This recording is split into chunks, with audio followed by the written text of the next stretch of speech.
అక్కడ పెట్టాను చూడు, కొబ్బరి పెట్టరా. తురిమిన కొబ్బరి. బియ్యం పెట్టాను చూడు, పెట్టరా, నానబెట్టిన బియ్యం. అబ్బాయి ఇది కూడా ఇన్స్టెంట్గా చేసేదే, కానీ దీన్ని ఒక 4 గంటల ముందే నేను నానబెట్టాను. నానబెట్టుకున్నాక ఏం చేయాలంటే కొద్దిగా ఇందులో ఈ జీలకర్ర కొద్దిగా వేసుకోవాలి, అలాగే అల్లం ముక్క. అబ్బాయి ఇది పచ్చి కొబ్బరి తురిమి పెట్టాను, ఇది కూడా తీసుకో.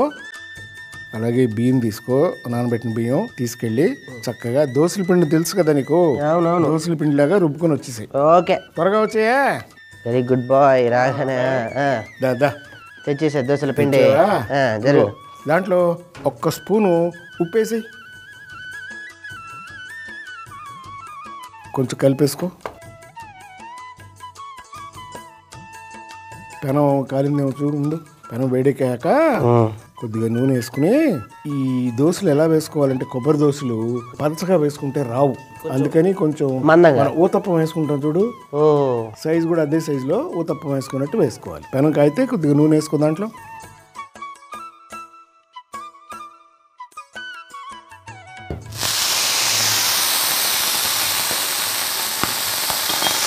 ఇప్పుడు ఏం చేస్తామంటే పిండి ముందు సెంటర్లో వేసుకుని కొద్దిగా తిప్పితే చాలు, అంతే. మరి దోశలాగా పలచగా వేయకూడదు.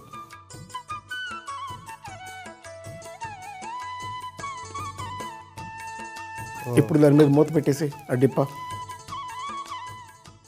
దోశ రెడీ అయిపోతుంది. ఒకసారి మూత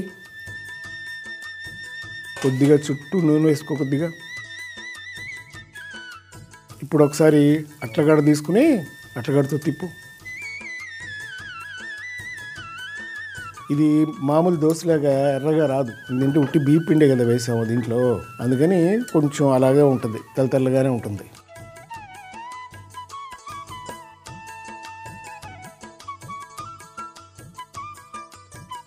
ఇక్కడ ప్లేట్ ఉంది, ఆ ప్లేట్లోకి తీసే దోశ దాంట్లోకి తీసుకో పెట్టి, ఇప్పుడు కొంచెం పెద్ద దోశ వేసుకో.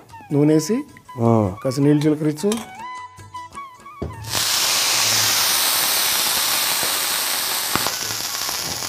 ఇప్పుడు వేసుకో, దోశ వేసుకో.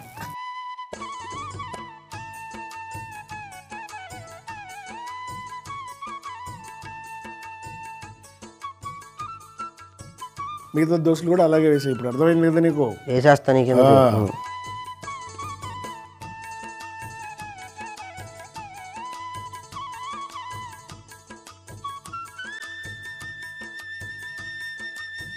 అయిపోయింది చూడు, దోశ తీసేయి. అయిపోయింది చూడు, చక్కగా దోశ తీసేసాయి. కొబ్బరి దోశ 4 గంటలు నానబెట్టిన బియ్యం, జీలకర్ర, అల్లం ముక్కలు, పచ్చి కొబ్బరి తురుము వేసి దోశ పిండిలాగా రుబ్బుకోవాలి. ఆ తర్వాత అందులో ఉప్పు వేసి కలుపుకోవాలి. ఆ తర్వాత వేడైన పెనంపై దోశలా వేసుకుని 2 వైపులా కాల్చుకుంటే కొబ్బరి దోశలు రెడీ.